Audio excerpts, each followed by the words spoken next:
At our New Year's Eve party, my brother rose up and declared, "These are my siblings' kids. No medals, no talent, just like their mother." Then he pointed to his own son. "Now that is what success appears as." All the people laughed. I smiled, lifted my glass.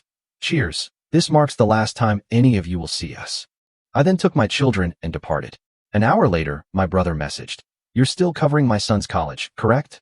I read that message, and then can you imagine being so pushed, so drained by your own family, that you finally snap on New Year's Eve, right in front of your kids? What if that moment of pure, unadulterated anger was the only thing that could save you? My name's Max, I'm 36, and my life used to be simple.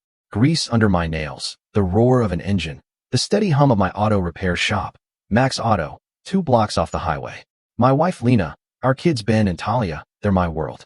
In my family, I'm the reliable one. The guy who shows up with jumper cables, the one who always picks up the tab. I'm the older brother. My brother Nick? He's the charmer. The one who can borrow your car, return it on fumes, and still leave you laughing. Growing up, he got away with everything because he could always make people laugh. And he still does. New Year's Eve, we were all at my parents' house. The smell of borscht, cheap sparklers and a cake, the TV counting down. My kids, Ben and Talia, were chasing the dog in paper crowns. Lena was in the kitchen, rolling her eyes at something Mom said. "That special roll only I can read." "Stay calm," it always said. Then Nick clinked a spoon against a glass. "Hey everybody" speech. He bowed dramatically, swept an arm toward my kids. "These are my brother's kids. No medals, no talent, just like their mom." The room did that awful thing, where some people freeze and others nervously laugh because they don't know what else to do. Someone actually snorted. My father mumbled, "Nick."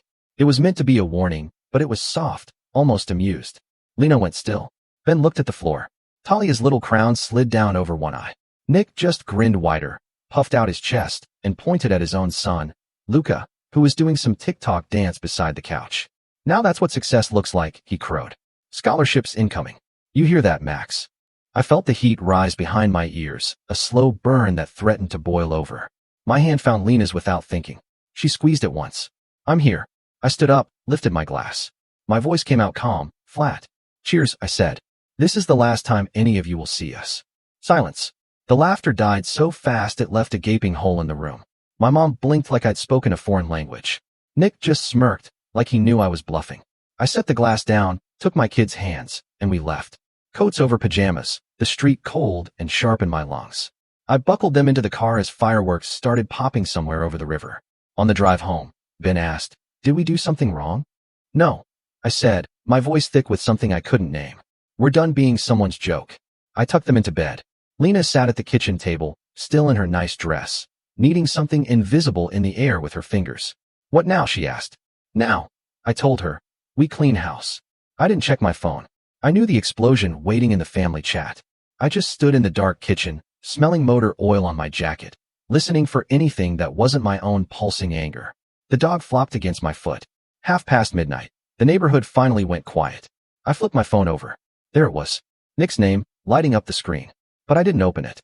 Not yet. Not tonight. Tonight, I wanted the sound of our apartment breathing and the small, warm fact that I'd meant every word I said. Tomorrow, I would read it. Tomorrow, I would decide what to do.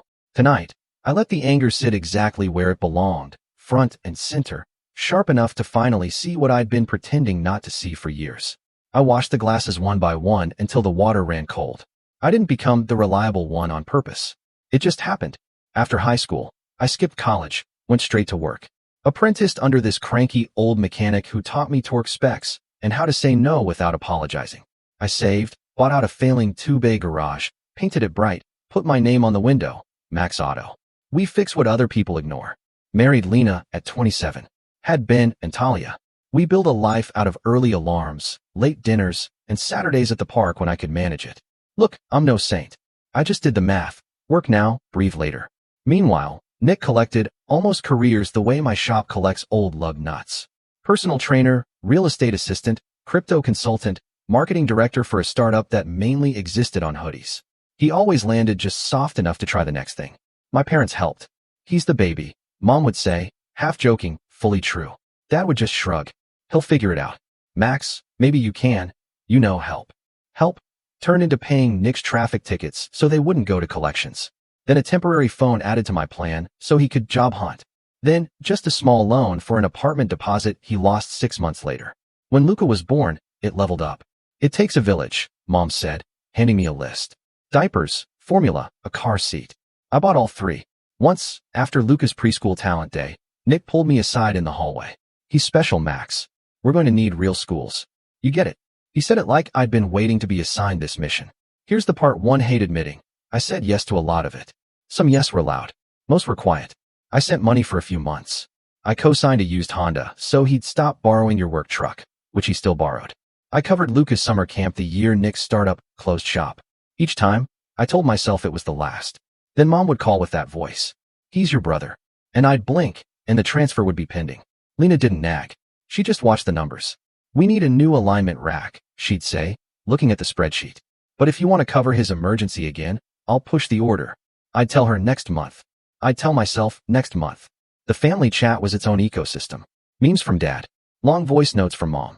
Photos of Luca posed with medals from weekend tournaments where everyone got a medal. My kids' wins were background noise. When Ben got a perfect score on his math test, I posted a picture. Mom reacted with a thumbs up. When Talia learned to read early, Nick sent, cute. When Luca kicked a ball into a net at a birthday party, there were 38 messages, 2 video edits, and Mom writing, our prodigy, with 3 crowns. I told myself I didn't care. I'm an adult. I have a shop. But then you catch your son watching those threads go by, and you care. 2 weeks before New Year's, Nick sent me a long text. Good news. Luca got into Eastfield Prep's middle school program. Tuition's a stretch, but we're all about investing in the future, right? Can we sit down and talk numbers? You always said you'd be there for him. You always said. I reread that line and felt that old tug behind my ribs. Years ago, at a christening, half asleep and full of champagne, I told Mom, of course, I'll help with Luca. I'd meant buying onesies. They heard tuition. I didn't answer right away. At the shop, I replaced a timing belt with my phone face down and my jaw tight. Lena appeared in the bay doorway, hair in a bun, clipboard in hand. Your brother called here, she said. He said you're ghosting him. I'm busy, Max. He asked if he should have the school send the invoice straight to the business account. I laughed. It came out like metal on metal. The business account is for keeping the lights on. Then tell him, she said gently. Before New Year's, before there's an audience. I tried. Twice I dialed. Twice I hung up. I knew exactly how it would go. He'd joke. I'd hedge.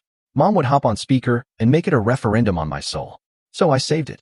I'd say it after the holiday dinner when people are sleepy and less cruel.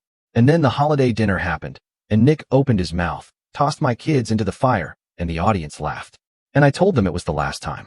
The next morning, I finally opened his message from after midnight. Timestamp 12:41 a.m. You're still covering my son's college, right? College, not middle school. Not maybe someday. College. Like the bill had already been slid across the table to me, and I was just deciding which pen to use. There was more. A text from Mom. You embarrassed us. You know your brother jokes. You should apologize to the family chat. Also, we need to talk about Luca's education plan. It's not fair to start and then pull support. Start what? I thought. Pull what? In their heads, I'd signed a decades-long contract. In their heads, my kids were a punchline, and Luca was a project funded by me. I put the phone down and grabbed a fresh roll of shop towels. I needed friction. I needed to scrub something. That afternoon, Dad called. Your mother is upset, he said. Just smooth it over, okay? Nick didn't mean it. Dad, I said. He meant it enough to say it in front of my kids. A pause. Well, you know how he is. I do, I said, and felt something click into place. And I'm done pretending. Pretending what? That he's my responsibility. Dad exhaled like I'd confessed to a crime. Max, family. I looked at my hands. Oil black in the creases. Exactly. If I'd handled it the old way, I would have called Nick and argued in circles until he wore me down. If I'd handled it the angry way, I would have shown up at my parents' door and yelled. Instead, I did something I learned under that cranky mechanic. Write it up like a work order. Diagnose. Document. Decide. I opened a new note and titled it Family Billing. Because if they were going to keep treating me like a bank, I'd start acting like one. I listed everything I could remember, year by year. Tickets, deposits, temporary phone lines, summer camps, the Honda cosign that became a refinance when he missed payments. I dug through emails and screenshots. Lena pulled statements. We stayed up until 1 a.m., side by side at the kitchen table, adding line items. Every number we found made my jaw unclench a little. Not because of the amount, though the amount made me want to lie down, but because it wasn't a feeling anymore. It was data. At the bottom, I wrote, "Further credit suspended." The next day, I posted in the family chat, "We're coming over Sunday at 5 o'clock. All of us, please be there." Mom liked the message with a heart. Nick replied, "Make it quick, champ. Luca's got training. Sunday at 5. We walked in. I didn't bring a casserole. I brought a printed packet. Lena carried a folder. My kids stayed home with our neighbor. Mom started in immediately. "Max, about New Year's." I held up a hand. "I'll start." Nick sprawled on the couch, phone in hand. "Make it short. The game's on." I set the packet on the coffee table. "This is the last 10 years of me helping," I said. Total at the end.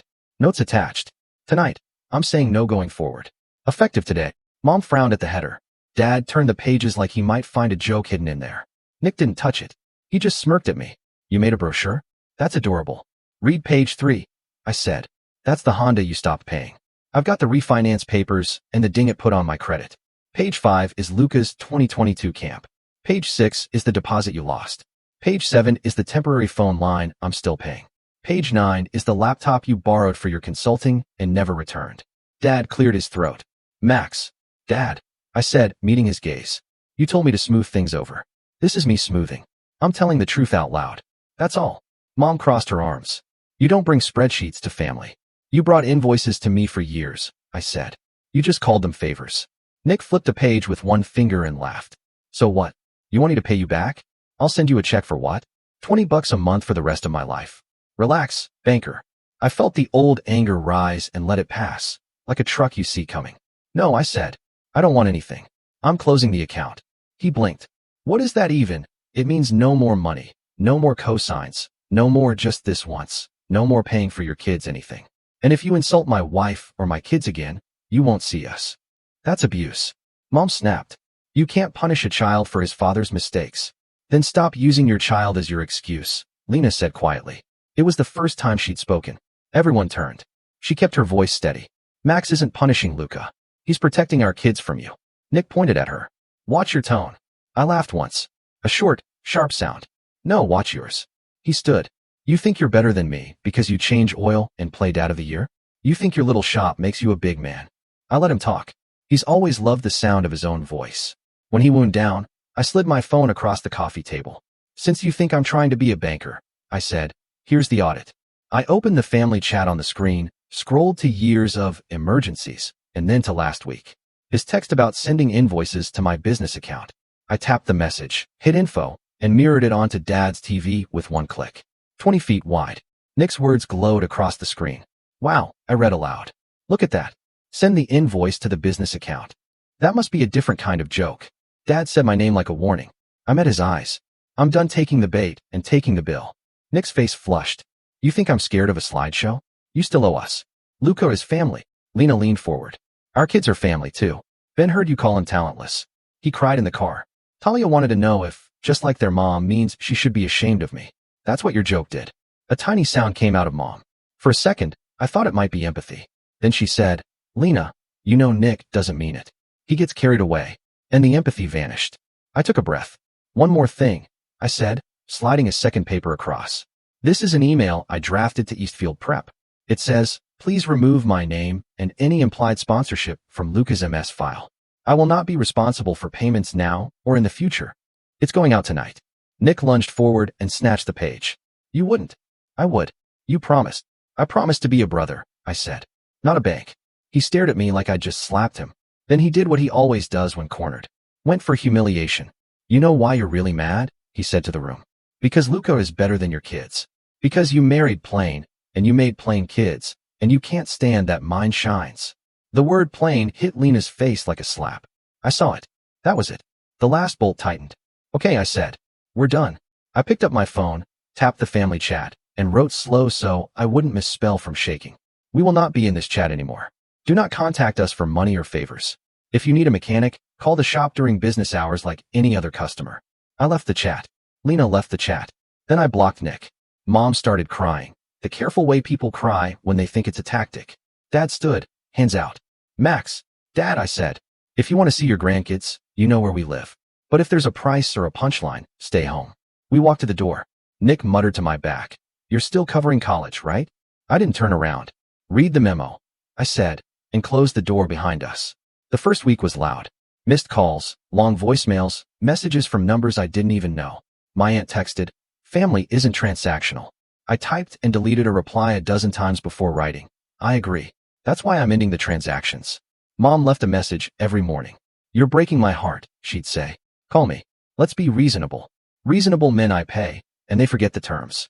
Reasonable meant we pretend the insult never happened. I didn't listen to Nick's voicemails. They came in like spam.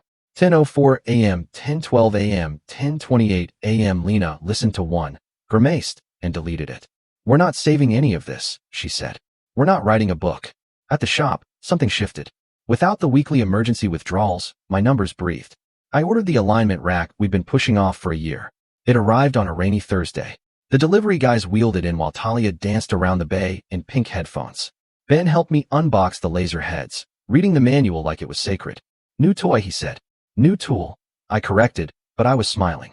We made small changes at home, too. Wednesday nights had always been Nick's practice night, when we'd rearrange dinner so I could drive him or Luca somewhere because their car is in the shop. Not my shop, mind you. Wednesday became pancake night. The kids picked toppings. Lena burned the first batch and laughed for the first time in days. I noticed how quiet my phone was. No "can you just" requests. No quick favors. The absence felt like oxygen. Of course, the family didn't stop. They just pivoted. Mom tried dad. Dad tried guilt. "I never asked my parents for anything," he said on the phone. "But your mother, Dad," I said. "You can see the kids this Saturday. Come by, bring bagels." No speeches. He came. He brought bagels. He stood in the doorway like a man sneaking into a movie halfway through. Ben showed him a Lego engine he'd built that actually moved. Talia read him a page from her book. He cried a little. He left without mentioning money. Progress. Nick found a new angle, the public one. He posted on Facebook about growing up poor and brothers who forget where they came from. He wrote, "Some people value money over family," under a photo of Luca in a uniform I recognized because I had paid for the last version. Mutual friends sent me screenshots with "You okay?" attached. I replied, "We're good," and then put my phone face down and torqued lug nuts until my palms hurt less. A week later, Eastfield Prep emailed, "We've updated our records. Your name has been removed." The relief I felt shocked me. It was like a knot between my shoulder blades loosened a notch. I printed the email and slid it into the folder labeled "Family," which now meant history, not instructions. 2 weeks later, a customer came in with a beat-up Corolla and a Luca sticker on the bumper. She laughed. "You know, Nick, he told me to tell you hi. Said you take care of the whole family." I smiled and said, "We take care of every customer the same." Then I gave her a fair price and did the work and sent her on her way. The real test came month 3, Luca's birthday. In the past, I'd have been asked to sponsor the team party. This time, silence. Then, the day of, a text from an unknown number. A photo of Luca with a sheet cake and plastic forks. Candles burned down to stubs. The message said, "Wish you were here, Uncle Max." That one got past my armor. Kid didn't ask to be born into this. I showed Lena. She nodded, eyes soft.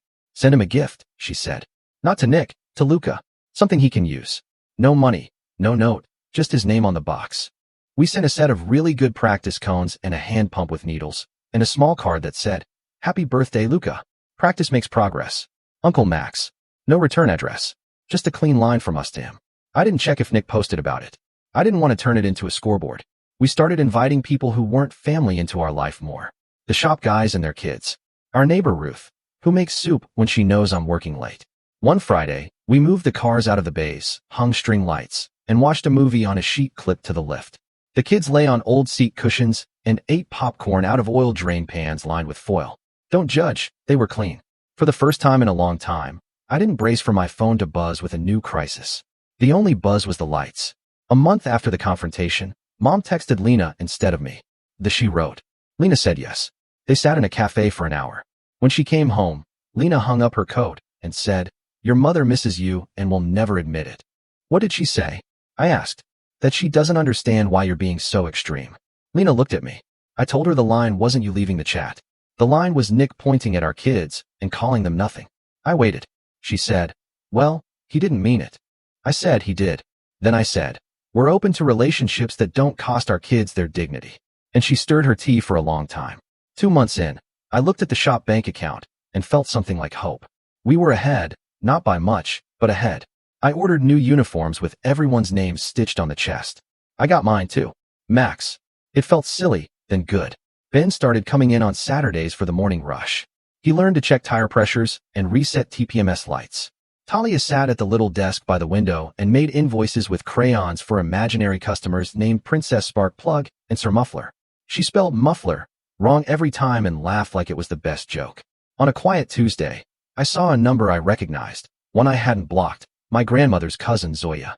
She's 90 if she's a day and sees everything. I heard, she said. You made a scene. I made a boundary, I said. Good, she said, and hung up. Not everything was warm. There were days I wanted to drive to Nick's place and shake him until the old brother I once had fell out of his pockets. There were nights Lena and I lay awake staring at the ceiling, wondering if we'd done right by Luca. But the feeling that used to live in my chest, the tight, sour mix of resentment and guilt, was fading. It was being replaced by something boring and strong, routine. Work, dinner, homework, sleep, repeat. It felt like healing because it was. Then spring. A Saturday tournament at the park near my shop. We took the kids and the dog. Luca's team was there. We stood far enough away to be polite and invisible. At halftime, Luca jogged to the sideline, glanced around, and spotted us. He broke into a grin and did a small wave he probably thought no one else would see. I lifted my hand too. That was it. No conversation, no promises, just a quiet hello that didn't cost me anything I couldn't afford. When his team won, the parents crowded around with phones and banners. Nick hoisted Luca up like a trophy. For a second, Luca looked like a kid again, not a project. He caught my eye. I tapped my chest twice. Good job. We walked home. Talia skipped. Ben narrated the winning play like a tiny sports commentator. Lena slipped her hand into mine. You okay? She asked. I think so, I said, surprised it was true. I didn't win a war. I just ended one I kept funding. People think the hard part is saying no. It isn't. The hard part is not saying yes afterward, when the guilt shows up wearing your mother's voice. The hard part is sitting in your kitchen at midnight with your phone face down and choosing quiet over drama. The hard part is looking your kid in the eyes and promising that your family won't be a place where they are the punchline. Here's what I know now. A boundary is not revenge. It's a budget for your energy. A family chat is not a courtroom. I don't owe anyone my defense there. My kids are not second place to anyone's pride. I own a shop. I fix things. I used to think my job with family was the same. To take in their rattles and leaks, bolt on something new, send them back out. But some problems don't need a mechanic. They need an exit. On New Year's, I raised a glass and said, "This is the last time any of you will see us." That was anger talking. The truth is softer. It was the last time any of them would see us like that. Available. Apologizing. Paying to be insulted. We're still here. We just stopped showing up to the wrong stories. Last week, Dad came by and watched Talia hammer a bent nail straight. He clapped like it was a magic trick. Ben changed a wiper blade in under a minute and grinned so hard I saw the kid he was and the man he'll become in the same face. Lena leaned on the door frame, arms folded, eyes shining. Nobody made a joke. Nobody sent an invoice.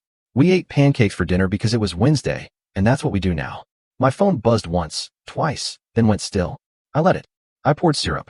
I passed a plate. I answered a question about torque specs with, "We'll learn together." And when I tucked the kids in, Ben said, "Are we still not going to Uncle Nick's?" "Not for now," I said. "But we're okay." He nodded, satisfied. "Good," he said. "I like pancake night." "Me too, kid. Me too. I don't know what Luca's college will be. And it's not my job to know. I hope he gets wherever he wants to go. I hope one day he comes by the shop on his own and lets me show him how to change oil without making a mess. I hope he learns what I finally did. That love isn't measured in how fast someone wires money or how quietly they swallow an insult. It's measured in the steady, unglamorous work of showing up for the people you chose and the people who chose you back. That's my boundary. That's my moral. I'm not a bank. I'm a dad with a lift, a wife with a spine, and 2 kids who are not playing. So what do you think? Have you ever had to draw a line like this, even with people you love? I'd really love to hear your stories in the comments.